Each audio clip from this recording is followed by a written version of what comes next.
Gates open, they're up and racing. Tito Aru draws for your lead. Jacqueline's Diamond.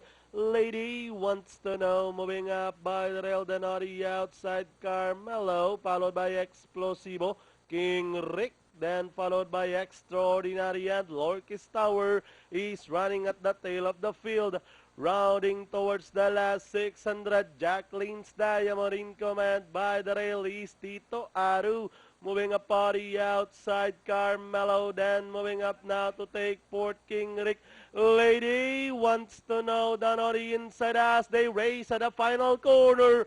We have 5 runners fighting it out for the lead. King Rick, Carmelo, in between runners. Lady wants to know, Jacqueline's Diamond, Tito Aru, and down the stretch they come.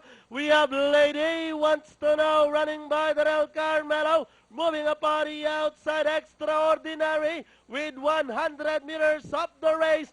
Lady wants to know by about 3 lengths. And finally, Lady wants to know second, Carmelo. Then comes Extraordinary, King Rick, and Tito Aru.